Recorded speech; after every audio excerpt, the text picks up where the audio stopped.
Hello दोस्तों, good morning. आपका अपने यूट्यूब चैनल एसपी क्यूरियस पर स्वागत है। देखिएगा दोस्तों, आज जो हम लोग प्रश्नावली 1.5 तक ख़त्म कर चुके हैं। प्रश्नावली 1.5 के आगे अब जो हमारा है वो है घातांक नियम। ठीक, घातांक नियम में जो है वो भी कैसी संख्या है, वास्तविक संख्याओं पे जो भी घातांक नियम। वास्तव में देखा जाए तो हम लोग वास्तविक संख्याएं ही पढ़ते हैं, इमेजिनरी नंबर नहीं पढ़ते हैं।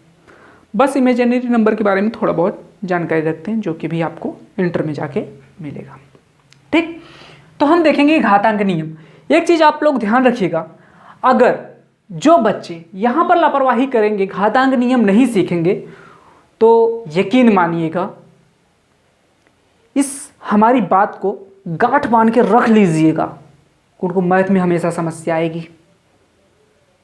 क्यों? क्योंकि आप जब भी कोई भी मैथ लगाने जाएंगे तो आपको कहीं ना तो कहीं थोड़ा बहुत रिलेट करके उसमें घातांक आ ही जाता है। जैसे कि मैं बताऊं आपको, अगर आप वनडे एग्जाम में जा रहे हैं तो उसमें अगर आपको 50 क्वेश्चन है मैथ के, तो ये मान के चलिए कम से कम 10 क्वेश्चन तो ऐसे आ ही जाएंगे जहां पर थोड़े बहुत घातांक उसमें हों। बात समझ आ रही? सिंप्लीफिकेशन है, एकदम घातांक के ऊपर ही बना ही रहता है। तो आप लोग इसको नहीं छोड़ेंगे। अगर इसको छोड़ेंगे तो आप बहुत परेशान रहेंगे कि मैथ नहीं आती, मैथ नहीं आती। अरे कैसे आएगी? जब कहा जाता है पढ़ने के लिए तो पढ़ते तो हो नहीं, और फिर बोलते हो मैथ नहीं आती।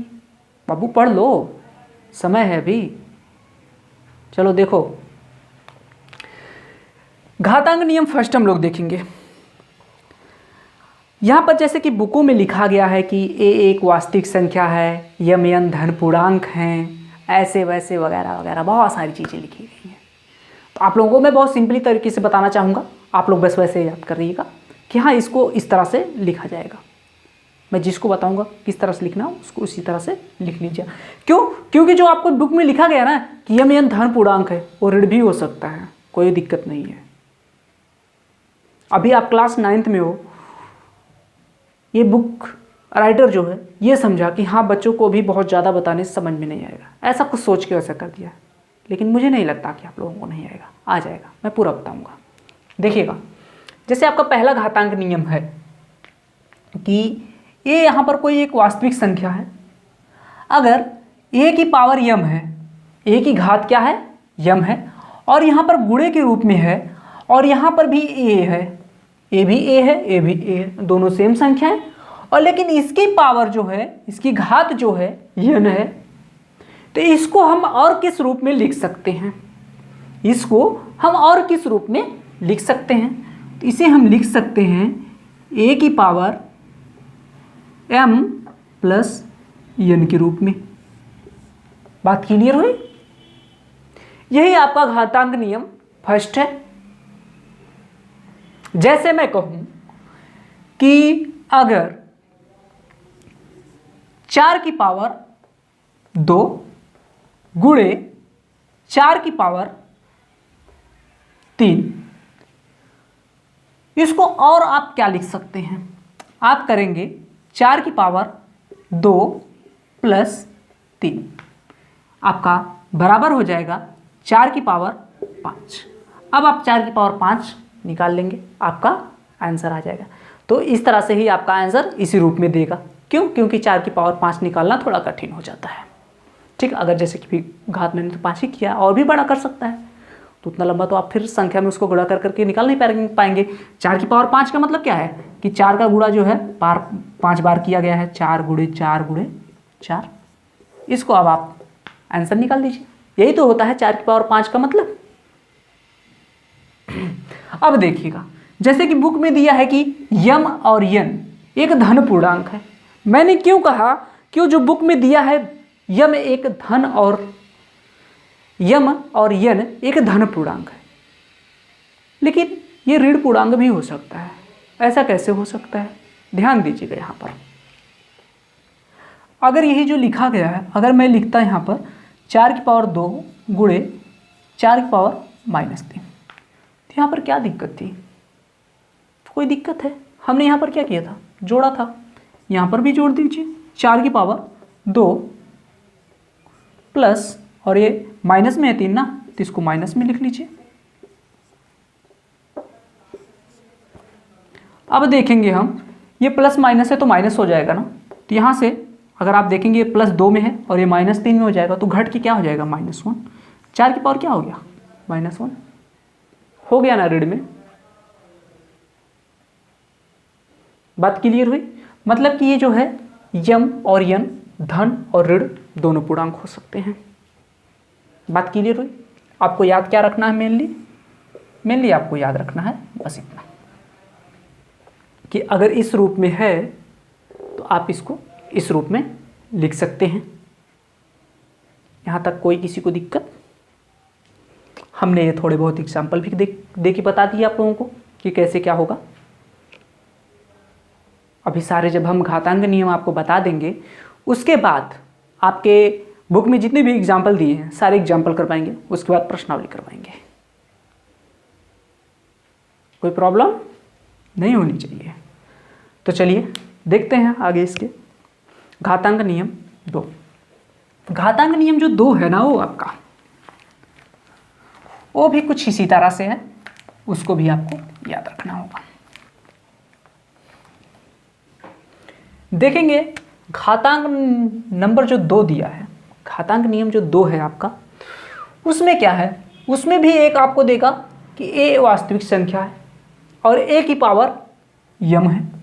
a की पावर क्या है? यम है। और फिर क्या करेगा? कहेगा कि यहाँ भाग है, इसमें भाग करना है और किससे करना है? कोई a है और a की पावर यन से। तो इसी को किस रूप में लिखा जा सकता है? बस इसी के ऊपर ये आपका घातांक नियम ये 2 दे देगा। देखेंगे ये क्या लिखा गया है, इसको हम और क्या लिख सकते हैं? a की पावर यम बटे a की पावर यन।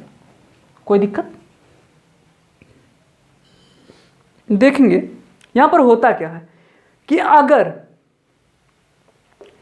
ये a और a देख रहे हैं दोनों जगह सेम है ना, अगर इस प्रकार से होता है तो इसे हम लिख लेते हैं a की पावर m माइनस n। बस यही था और कुछ नहीं था। कितना सिंपल है? बहुत ही सिंपल है, कुछ नहीं, बस यही था।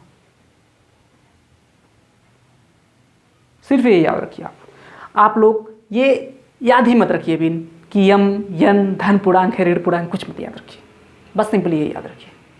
धीरे धीरे वो समय आएगा ना, आपको इस चीज़ का ध्यान ही नहीं देना पड़ेगा यम धन है ऋण पूर्णांक है क्या। समझ में आ रही है?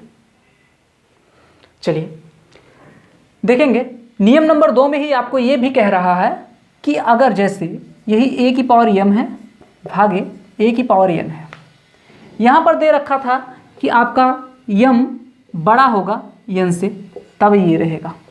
लेकिन मेरा मानना ये नहीं है। मेरा मानना है कि अगर यम यन से बड़ा है इस तरह से, उसके बावजूद आप इसको इस तरह से भी लिख सकते हैं a की पावर n माइनस m, और ये क्या रहेगा? 1 के बटे में रहेगा। ये हो जाएगा। ये चीज़ें जो इस तरह से लिखी जा सकती हैं। लेकिन यहाँ पर क्या होगा? अब यहाँ पर जो ये आंसर आएगा ना, अगर यम बड़ा है तो माइनस में आएगा, मतलब कि a की पावर जो भी रहेगी वह माइनस में आ जाएगी, और जब माइनस में a की पावर आएगी तो ये फिर ऊपर चला जाएगा और a की पावर जो भी रहेगी वो प्लस में करके आ जाएगा। बात समझ में आ रही है मेरी? जैसे मैं कहूँ, आप लोगों को कोई एग्जाम्पल देते हैं तो ज़्यादा आसानी से समझ में आ जाएगा। एग्जाम्पल ले लीजिए, जैसे ले लीजिए आप कि 2 की पावर 4 भागे 2 की पावर 3 कर दीजिए। यहाँ पर क्या है? इसको हम यम मान लेते हैं, ये n मान लेते हैं, मतलब कि 4 बड़ा है 3 से, तो हम इसे किस रूप में लिख सकते हैं? इसी तरह कर रहे थे 2 की पावर 4 बटे 2 की पावर 3। आगे क्या कर रहे थे हम? 2 की पावर 4 और माइनस जो है ये 3 को माइनस कर दे रहे थे। आपका क्या आ जाएगा? 4 में से 3 गया, 1 आ जाएगा, मतलब कि 2 की पावर 1। इस तरह से लिख सकते थे। ठीक, अगर यम बड़ा है, यम मतलब ये पहले वाला अगर बड़ा है तो यही हुआ। लेकिन हमने क्या कहा कि उसको इस रूप में भी लिख सकते हैं, इस रूप में। चलिए इस रूप में लिख के दिखाते हैं आपको। देखिएगा फर्क क्या पड़ेगा कि वो माइनस में आएगा। देखिए इसी चीज को, यही इतना है 2 की पावर 4 बटे 2 की पावर 3। अब यहां पर क्या करेंगे, इसको हम और किस रूप में लिख सकते हैं, 1 बटे यहां पर करेंगे 2 की पावर 3 और ये नीचे आएगा ना, ऊपर प्लस में है, अगर नीचे ले जाएंगे तो ये माइनस में हो जाएगा। अब क्या होगा 1 बटे, अब यहां पर हम जो माइनस जब इसको करेंगे तो हम देखेंगे 2 की पावर क्या आ जाएगा -1, 2 की पावर -1। ये आपका आंसर हो गया। लेकिन जब ये अगर माइनस में है, अगर इसको आप ऊपर ले जाएंगे ना तो 2 की पावर +1 हो जाएगा, फिर आपका ये आंसर आ गया। मतलब आप चाहे कान इधर से पकड़िए चाहे इधर से पकड़ लीजिए, बात सेम है, पकड़ाएगा ये कान ही, मतलब आएगा ये आंसर ही। कहने का मतलब आपको इस जगह बताया जा रहा है कि ये अलग अलग चीजें हैं। नियम नंबर 2 में घातांक का जो नियम नंबर 2 आपकी बुक में दिया है ना, उसको सिर्फ ये बता रहा है कि ये अलग अलग चीजें हैं, ठीक, जो कि दोनों सेम चीजें हैं। आपको बस यहाँ पर आना क्या चाहिए, यही कि अगर ये 1 बटे और 2 की पावर माइनस हो तो उसको ऊपर करके प्लस में लिख लिया जाता है, बस यही आना चाहिए। और यही चीज आगे जो है आपका एक और घातांक नियम बना के दे दिया है। बात समझ में आई? अगर यहां तक बात क्लियर है तो देखिएगा, जैसे कि ये बुक में जो दे रखा है कि अगर n बड़ा हो तो क्या करेंगे। अगर यहाँ पर n बड़ा होता है ना तो क्या करते हैं कि 1 बटे a की पावर n माइनस m कर देता है। कहने का मतलब जैसे कि अगर 2 की पावर 3 हो और भागे में 2 की पावर 4 हो, तो ये क्या करेगा 2 की पावर 3 बटे 2 की पावर 4, इसको और क्या लिखेगा 1 बटे 2 की पावर 4 तो है ही, इसको जब नीचे ले जाएगा तो माइनस कर देगा। अब क्या हो जाएगा, यहां पर क्या हो जाएगा 1 बटे 2 की पावर 1, मतलब 1 बटे 2 आंसर हो गया। बात समझ में आई? ये चीज़ है इस तरह से। अब ये प्लस में ही है, अब इसको हम ऊपर ले नहीं जाएंगे क्योंकि 1 बटे 2 खुद ही प्लस में आंसर आ गया अपना सही सही। बस इसी वजह से दो तरीकों से लिखा था, मतलब कि आप किसी भी तरीके से करेंगे आपका आंसर सेम आ जाएगा। ठीक, तो चलिए अब देखते हैं घातांक नियम 3। देखिएगा घातांक नियम जो 3 है उसमें क्या है, इसमें देखिएगा कोई एक क्या है वास्तविक संख्या है जिसकी पावर m है, फिर इस पूरे की होल पावर जो है n है, जहां पर m और n एक धन पूर्णांक और ऋण पूर्णांक भी हो सकता है। आप लोग इस चीज़ से जरा से भी भ्रमित मत होइएगा कि बुक में सर सिर्फ धन पूर्णांक लिखा है। मेरे बाबू, मैं अभी आपको एग्जाम्पल लेके दिखा दूंगा कि वो ऋण पूर्णांक रहेगा तो भी कोई दिक्कत नहीं है, आप वैसे ही लगाइएगा। बात समझ में आ रही है? आपकी बुक में नीचे लिखा भी है कि ऋण पूर्णांक भी हो सकते हैं, नियम नंबर 5 तक लिखा है, ठीक। अब आप भ्रमित नहीं होंगे। देखिएगा इसको और किस रूप में हम लिख सकते हैं, अगर ये कोष्टक खुलेगा ना m और n का गुणा हो जाएगा। कहने का मतलब इसे हम लिख सकते हैं a की पावर m गुणे n, और जब एक कोई चर राशियां होती हैं तो उनके बीच में गुणा का निशान नहीं लगाते, डायरेक्ट ऐसे लिख देते हैं, तो भी हम मानते हैं कि हाँ ये गुणा का निशान लगा है। अब देखिएगा इसे और भी हम किस रूप में लिख सकते हैं, इसे अब हम लिख सकते हैं a की पावर n की होल पावर m, इस तरह से भी लिखा जा सकता है। यही आपका घातांक नियम 3 है जो कि आपको याद रखना होगा, और ये सारी चीज़ें बहुत ज़रूरी हैं। छोटी छोटी चीज़ें हैं, 6-7 चीज़ें हैं, 6-7 नियम बहुत सिंपल हैं, याद रखेंगे आप लोग, भूलेंगे नहीं। ठीक, आप लोग जब क्वेश्चन करेंगे एग्जाम्पल प्रश्नावलियाँ नहीं भूलेंगे, फिर परेशान ना होइएगा। देखिए किसी चीज़ को लेके हताश ना होया करिए कि सर मुझे तो याद ही नहीं हो रहा है। मैं आपसे बताऊं तो आप लोग जब छोटे थे, जब आप कुछ महीने के थे, क्या ये लगता है उस उम्र में बच्चे की हाँ चलेंगे, ये कभी इतनी फास्ट दौड़ेंगे, कभी इतनी तेज गाड़ी चला पाएंगे? आप लोग धीरे धीरे सब कुछ सीखते हैं ना, क्यों? क्योंकि आप उसके लिए निरंतर लगे रहते हैं। आप जिस भी चीज़ के लिए निरंतर लगे रहेंगे ना, उस चीज़ को जरूर कर ले जाएंगे। आप लगे रहिए, आएगी मैथ। ठीक, मैथ कोई कठिन चीज़ नहीं होती बाबू, बस आप लोग क्या है ना, मैथ से डरने लगते हैं। देखिए जो लोग मैथ से डरते नहीं है ना, उनके लिए कितना सिंपल है, बहुत ही ईजी है। ये आपका घातांक नियम 3 हो गया। इसी तरह से आप लोग याद रखेंगे। अब देखेंगे आपका घातांक नंबर नियम जो 4 दिया है वो क्या कह रहा है। घातांक में जो नियम 4 दिया है ना आपका, 4 वाले में देखिएगा, 4 वाले में कह रहा है कि a एक वास्तविक संख्या है और b भी एक वास्तविक संख्या है। a और b एक वास्तविक संख्या है और इसकी पावर एक n है। इसकी पावर क्या है, n है। तो इसे हम किस रूप में लिख सकते हैं, तो इसे हम लिख सकते हैं a की पावर n गुणे b की पावर n, इस रूप में भी लिख सकते हैं। यही आपका जो है घातांक नियम 4 कह रहा है। ठीक, और यहाँ पर जो है n एक धन पूर्णांक और ऋण पूर्णांक दोनों हो सकता है। अब एग्जाम्पल लेके मैंने कहा था सब बताने के लिए, तो चलिए एग्जाम्पल लेके भी बता देते हैं। पहले देखिएगा नियम नंबर 3 को एग्जाम्पल के थ्रू। जैसे मान लीजिए मैं कहूँ 2, एक जगह 2 मान लिया मैंने, 2 की पावर में लेता हूँ कि 3 हो गया, इसकी होल पावर में ले रहा हूँ 4 हो गया। इसको अब क्या लिख सकते हैं हम, 2 की पावर 3 गुणे 4, मतलब ये क्या हो जाएगा 2 की पावर 12। यही आपका आंसर हो गया। अब देखिए इसी चीज़ को मैंने और क्या कहा था, कैसे लिख सकते हैं, इस चीज़ को मैंने बताया था, आप लिख सकते हैं 2 की पावर 4 की होल पावर 3। इसको भी आप देखिएगा 2 की पावर 4 गुणे 3 करेंगे तो भी आपका आ जाएगा 2 की पावर 12। 4 दिया कितना होता है 12, 2 की पावर कितना आ गया 12, 2 की घात कितनी हो गई 12 हो गई। ये तो धन पूर्णांक पे हो गया, लेकिन अब ऋण पूर्णांक पे लेके चलिए देखते हैं। मान लीजिए पर 2 था, ये 3 हमने दे रखा था, यही मान लीजिए अब इसकी होल पावर जो है माइनस में ले लेते हैं, माइनस में लिए ऋण पूर्णांक हो गया, कोई दिक्कत नहीं। अब देखेंगे क्या हम इसे लिख सकते हैं 2 की पावर 3 गुणे -4। अब इसका जब हम गुणा करेंगे तो क्या आ जाएगा आपका 2 की पावर -12। क्या दिक्कत है, कोई दिक्कत है। अब इसी चीज़ को जो है 2 की पावर -12 को हम किस रूप में लिख सकते हैं, 1/2 की पावर 12, इस रूप में लिख सकते हैं।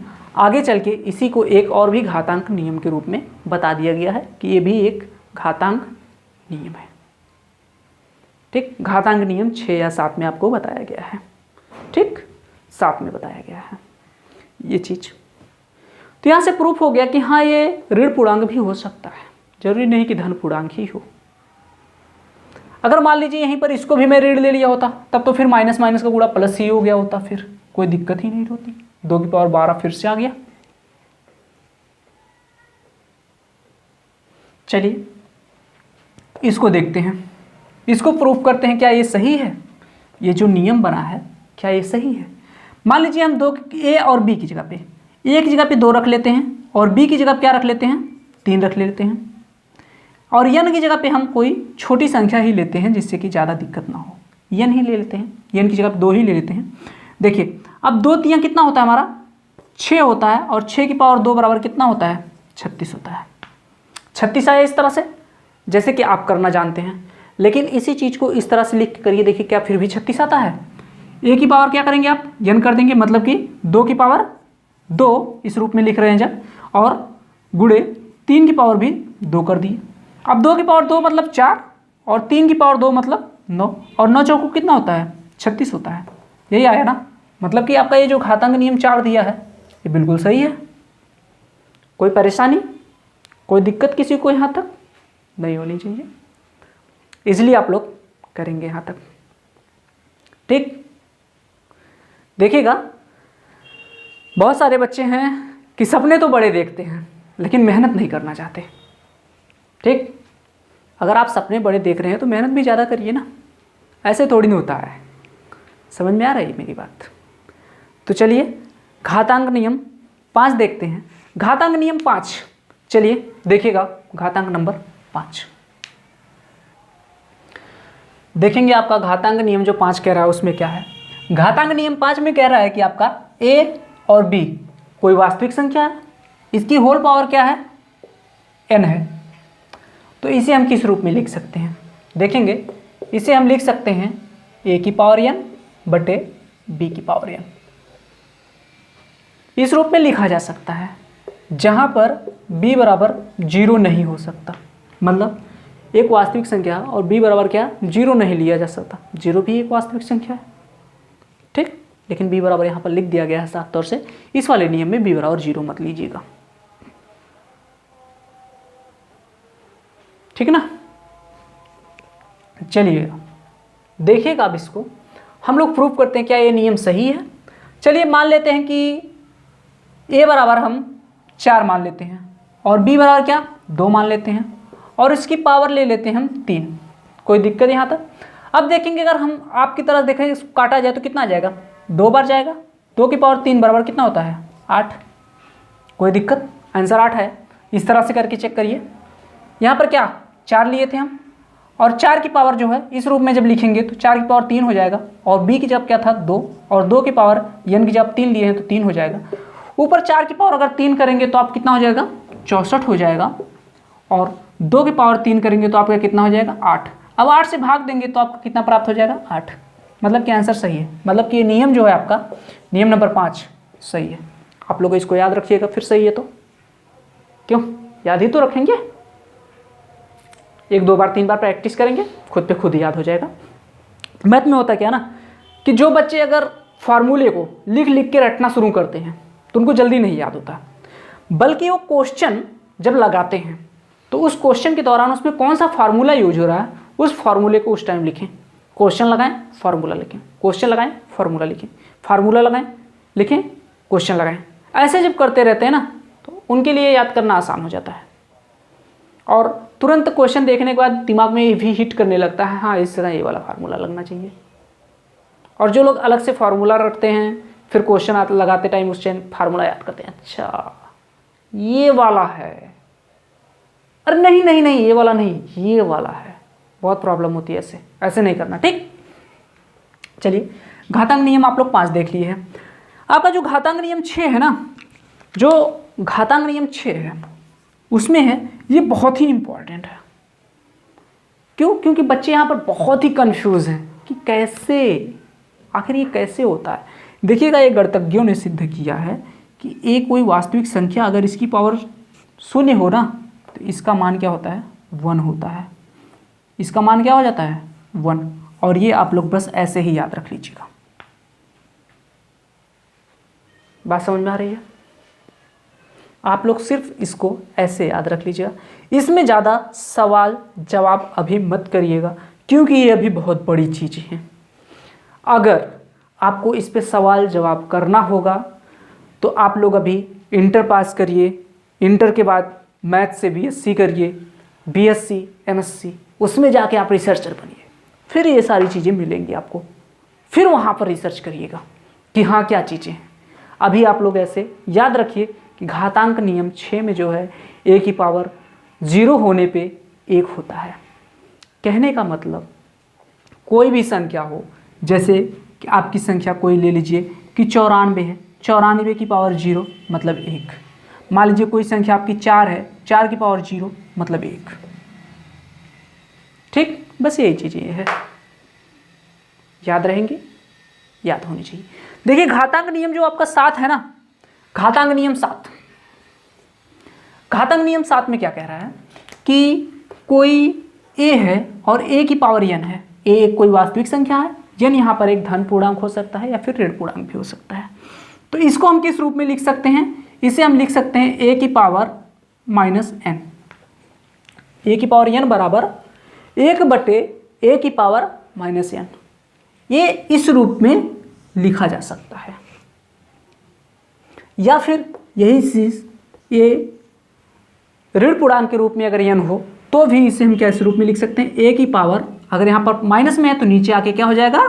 प्लस में हो जाएगा। यहाँ पर प्लस में था तो नीचे आके माइनस में हो गया था।